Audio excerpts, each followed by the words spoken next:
আল্লাহ পাক শপথ করে বলেছেন, ওয়াল আসর, সময়ের কসম, ইন্নাল ইনসানা লাফি খুসর, নিশ্চয় মানুষ বড়ই ক্ষতিগ্রস্তের মধ্যে রয়েছে।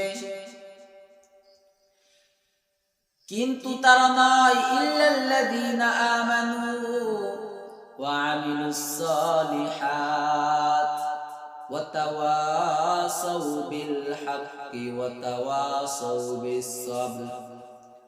আমার ভাইয়েরা, কথাগুলো মনোযোগ দিয়ে শুনতে হবে। আল্লাহ পাক সময়ের কসম করে বললেন, ওয়াল আসর, সময়ের কসম। কেন সময়ের কসম আল্লাহ পাক দিলেন? আমার ভাইরা, দুনিয়ার মধ্যে যত মানুষ আছে সবাই একদিন না একদিন কবরে চলে যাবে। যদি আমরা সময়ের দাম দিয়ে, যদি সময়ের গুরুত্ব দিয়ে যদি আমরা দুনিয়া থেকে বিদায় নিতে পারি, তাহলে আমরা বড়ই ভাগ্যবান হব। আমাদের মতো ভাগ্যবান আর কেউ হবে না। আর যদি আমরা এই সময়টা অপব্যবহার করে যদি মৃত্যুবরণ করি, যদি এই সময়টা যদি খেলায় খেলায় যদি আমরা কাটা দেই, এই সময়টা যদি আমরা রং তামাশার মধ্যে কাটা দেই, আমার ভাইয়েরা, তাহলে আমরা বড়ই ক্ষতিগ্রস্তের মধ্যে পড়ে যাব। কারণ আল্লাহ পাক নিজেই কুরআনুল কারীমের সূরাতুল আসর 2 নম্বর আয়াতে বলেন, ইন্নাল ইনসান, নিশ্চয়ই এই মানব জাতি, নিশ্চয়ই এই মানব জাতি, আমরা তো মানুষ, আমরা মানব, আমাদেরকে আল্লাহ পাক বলতেছেন নিশ্চয়ই এই মানব জাতি লাফি খুসর, নিশ্চয়ই তারা বড়ই ক্ষতিগ্রস্তের মধ্যে রয়েছে। এখন যদি বলেন, হুজুর কেমন ক্ষতিগ্রস্তের মধ্যে রইলাম? আমার ভাইরা, এই জমিনের মধ্যে টাকা দেখেন, জমিনের মধ্যে লক্ষ কোটি কোটি বান্দা রয়েছে, কোটি কোটি আমার রাসূলের আশিক রয়েছে, আমার রাসূলের পাগল রয়েছে। আবার কোটি কোটি মানুষ আমার রাসূলের বিরোধিতা করতেছে, আমার আল্লাহর বিরোধিতা করতেছে, কোরআনের বিরোধিতা করতেছে। কত মানুষ কত বিপদের মধ্যে রয়েছে। যার একতলা বিল্ডিং আছে সে 2 তলা বিল্ডিং এর জন্য ছুটতেছে, যার 2 তলা বিল্ডিং আছে 3 তলার পিছনে ছুটে, যার 3 তলা আছে 4 তলার পিছনে ছুটে, যার 4 তলা আছে সে 5 তলা, এরকম করে করে কারোর মনের বাসনার কোনো শেষ নাই। যার 1 লক্ষ টাকা আছে তার 2 লক্ষ টাকার ইচ্ছা, যার 2 লক্ষ টাকা আছে তার 3 লক্ষ, 3 লক্ষ যার আছে তার 4 লক্ষ, এরকম করে করে টাকার কোনো তার শেষ নাই। শুধু আফসোস আর আফসোস, আর শুধু টাকার পিছনে দৌড়ায়। কিন্তু তারা কখনোই আল্লাহকে চিনলো না, নবীকে চিনলো না, তারা কোরআনের সংবিধান মানলো না। তারা আল্লাহকে আল্লাহ বলে মানলেও তারা আল্লাহকে স্বীকার করে, কিন্তু আল্লাহকে স্বীকার করে আল্লাহর গোলামি করে না। নবী একজন আছে তারা বিশ্বাস করে, কিন্তু এই নবীকে তারা বিশ্বাস করে, আমার নবীর আদর্শ মানে না, আমার রাসূলের সুন্নাত তারা মানে না, বরং আমার রাসূলের বিরোধিতা করে। আছে না নাই? জমিনের মধ্যে লক্ষ লক্ষ কোটি কোটি মানুষ, সবারই কিন্তু কোনো না কোনো সমস্যা আছে। আমি হুজুর আপনাদের লক্ষ মানুষের সামনে বয়ান করতেছি, আমারও কিন্তু প্রবলেম আছে, আমারও কোনো না কোনো সমস্যা আছে। এই যে সভাপতি দেখতেছেন, সভাপতির কোনো না কোনো সমস্যা আছে। মাহফিলে যত বক্তা আসছেন সবারই কোনো না কোনো সমস্যা আছে। এই যে ময়দানে লক্ষ লক্ষ মানুষ দিল টানোর জায়গা নাই, কত বড় ময়দান, সব মানুষ ভরিয়া গেছে। এ মুমিন মুসলমান, এই ময়দানে কেউ দ্বারা বলতে পারবে না আমার কোনো সমস্যা নাই। এখানে যত মানুষ, এই লক্ষ লক্ষ মানুষ, কারোর কারুর না কারো কোনো সমস্যা আছে, আছে না নাই? এ মুমিন মুসলমান, এই জন্য আল্লাহ পাক জানেন আমার বান্দাদেরকে আমি দুনিয়াতে পাঠাবো, তাদের কোনো না তাদের কোনো সমস্যা থাকবে। এই সমস্যায় শুধু তারা পড়বে না, তারা পড়বে না, কারা পড়বে না? প্রশ্ন, তারা পড়বে না এবং কারা পড়বে না? আল্লাহ পাক রব্বুল আলামিন সূরাতুল আসরের মধ্যে বলে দিলেন, ইল্লাল্লাযীনা আমানু, যারা এই সময়টা পেয়েছে এবং সময়ের গুরুত্ব দিয়েছে এবং আল্লাহকে আল্লাহ বলে স্বীকার করেছে, ইল্লাল্লাযীনা আমানু, এবং আমি আল্লাহকে আল্লাহ বলে স্বীকার করেছে, আমি আল্লাহর উপর ঈমান এনেছে। আর দুনিয়ার মধ্যে লক্ষ লক্ষ ইহুদি, খ্রিস্টান, বেঈমান, নাসারা, তারা বলেছে আল্লাহ নাই, তারা বলেছে আল্লাহ নাই। আর আমার ওই বান্দা আমি আল্লাহকে না দেখে বলেছে আমার আল্লাহ আছে, আমি ওই না দেখে আল্লাহর উপর ঈমান আনলাম। আল্লাহ পাক বলেন দুনিয়ার মধ্যে এই বান্দাটা কোনো ক্ষতিগ্রস্তর মধ্যে পড়বে না।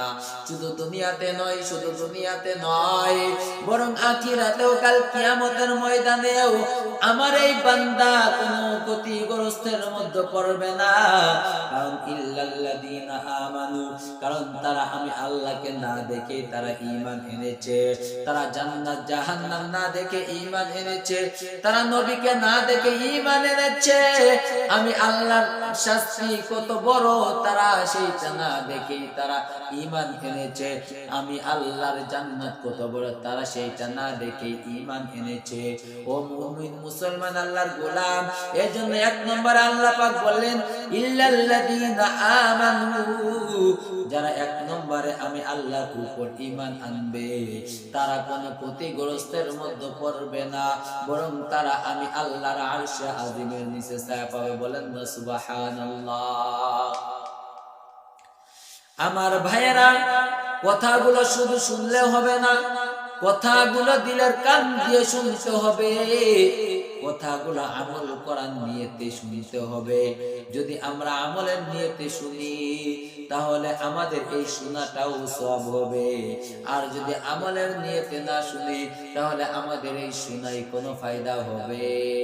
কোনো ফায়দা হবে না, কোনো ফায়দা হবে না।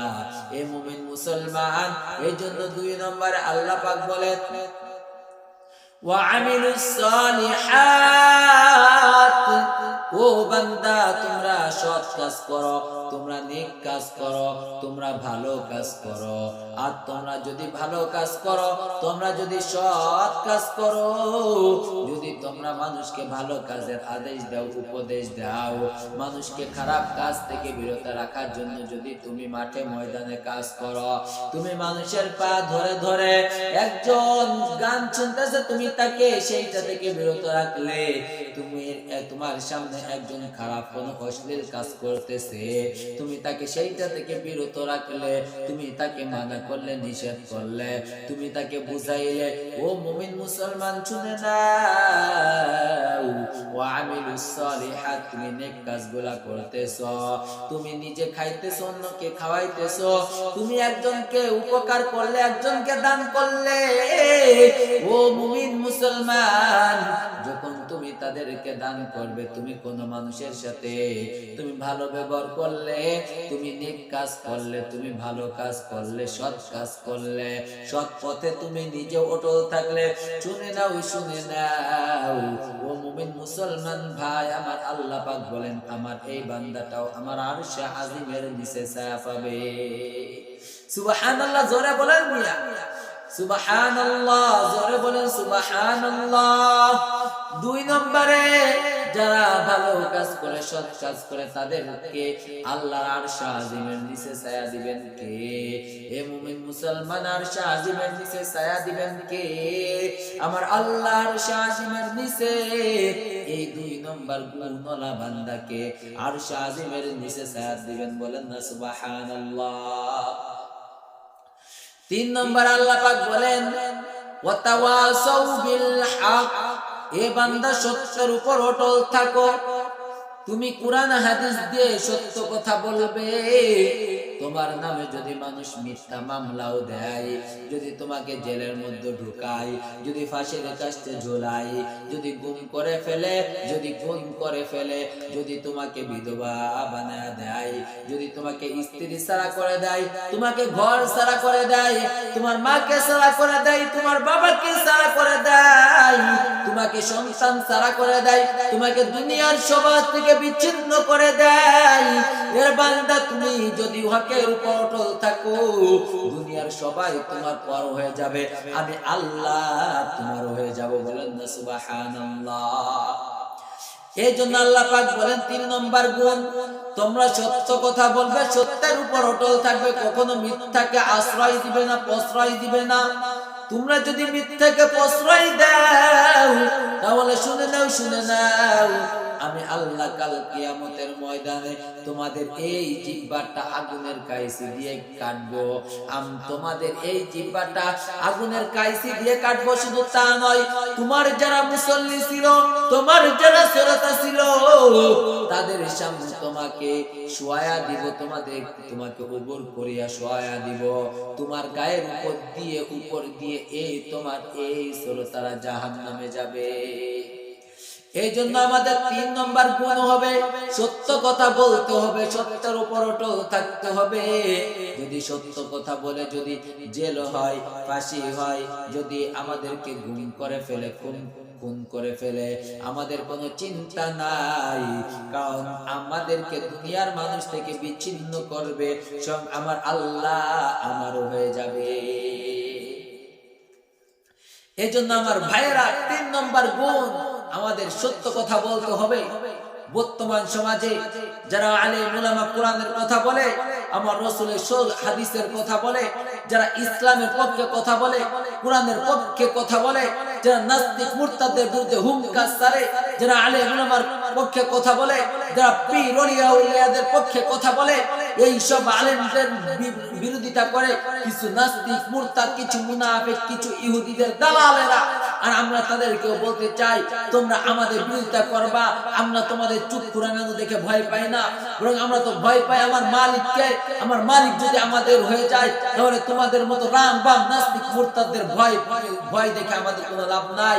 তোমরা আমাদেরকে যতই ভয় দেখাও না কেন, কারণ আমরা যেখানে অটল আছি, আমরা যেখানে হকের উপর অটল আছি, আমরা অটলই থাকবো। তোমাদের চক্ষু রাঙানো দেখে আমাদের কোনো ভয় পাওয়ার কোনো দরকার নাই। যদি আমরা ভয় পাই, স্বয়ং আল্লাহকে ভয় পাবো।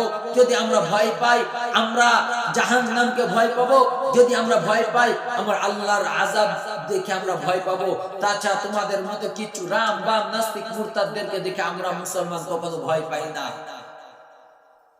কোন আল্লাহ পাক রব্বুল আলামিন কুরআনুল কারীমে এই জন্য বলে দিয়েছেন, ও আমার বান্দারা, আমার রাসূলের হাদিস তোমরা যেহেতু শুনেছো, বাল্লিগু আন্নী ওয়ালাউ আয়া, বাল্লিগু আন্নী ওয়ালাউ আয়া, আমার রাসূলের পক্ষ থেকে যদি তোমরা একটি বাক্য শুনে থাকো, তাহলে তোমরা সেইটা মানুষের মধ্যে প্রচার করে দাও, মানুষের দ্বারে দ্বারে যে সেইটা বলে দাও।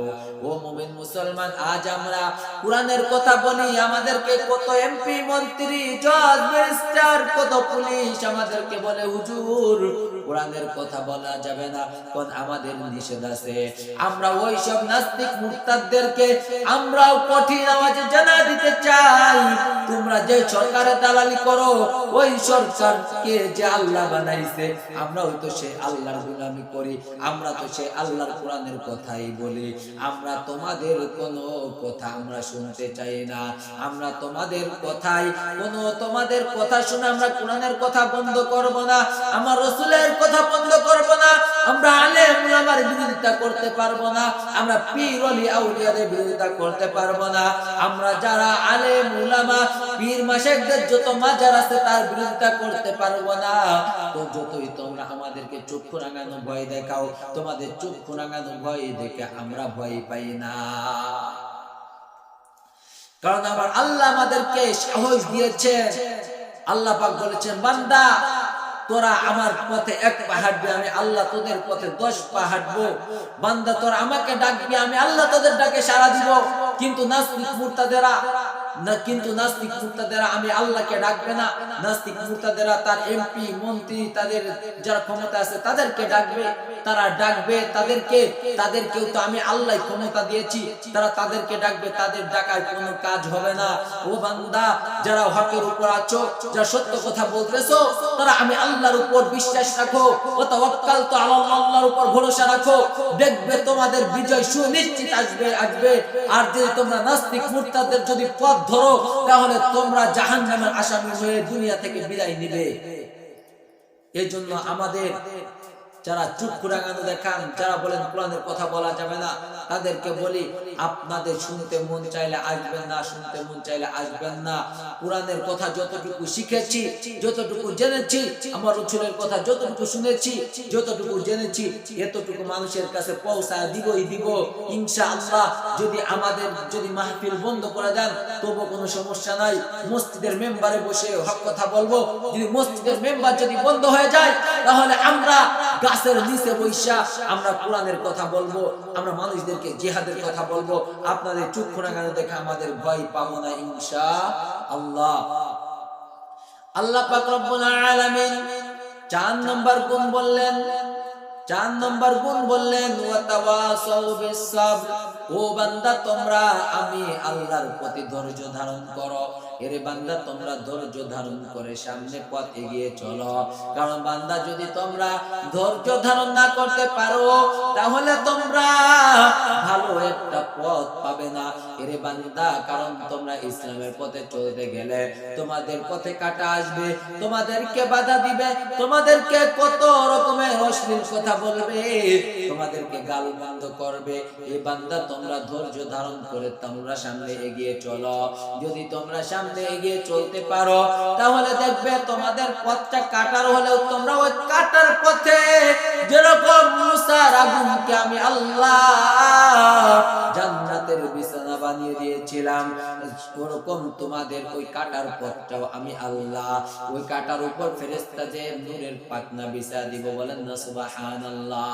এজন্য যদি আমরা ধৈর্য ধারণ করে যদি আমরা সামনের পথে এগিয়ে চলি, আমরা যদি হকের উপর অটল থেকে যদি সামনে এগিয়ে চলতে পারি, কোরআনের কথা বলি, যদি অন্যের কথা না শুনে, যদি আমরা আল্লাহর কোরআনের কথা, আমার রাসূলের হাদিসের কথা আমরা যদি ধৈর্য সহকারে যদি মানুষদের দ্বারে দ্বারে পৌঁছে দিতে পারি, মানুষ যদি আমাদেরকে হাজার কথাও বলে, মানুষের উপর অসন্তুষ্টি না হয়ে মানুষদেরকে গালিগালাজ না করে, একটু ধৈর্য ধরে আমরা যদি সামনে এগিয়ে চলি, আল্লাহ পাক বলেন, বান্দারে তুমি ধৈর্য ধরেছো, শুনে নাও এরে বান্দা, ধৈর্য ধরার ফল আমি স্বয়ং আল্লাহ তোমাদেরকে দিব। আমি আল্লাহ তোমাদেরকে জান্নাতের বাসিন্দা বানাবো। শুধু তাই নয়, তোমাদের মধ্যে যে নবী পাঠিয়েছিলাম, তোমাদের নবীকে ইহুদি খ্রিস্টান বেঈমান না ছাড়া তারা কোন জ্বালানো জ্বালায় নাই।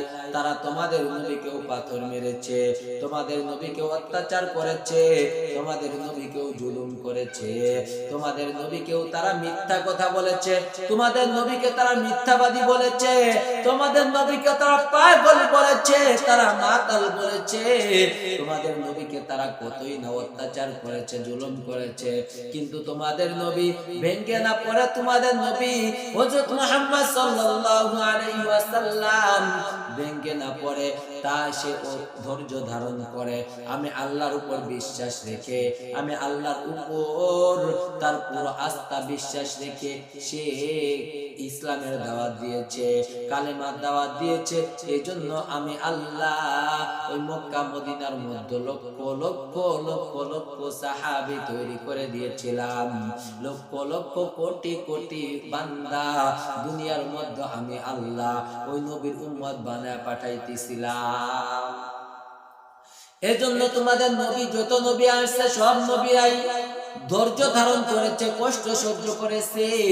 এই জন্য তোমরাও যদি ধৈর্য ধারণ করতে পারো, তোমরাও যদি ধৈর্য ধারণ করে সামনে এগিয়ে চলতে পারো, যদি আল্লাহর উপর বিশ্বাস আস্থা রেখে যদি তোমরা যদি ভেঙ্গে না পড়ে, তোমরা যদি অটল থেকে যদি তোমরা সামনে এগিয়ে চলো, এই বান্দা শুনে নাও, শুনে নাও, আমি আল্লাহ স্বয়ং তোমাদের হয়ে যাব।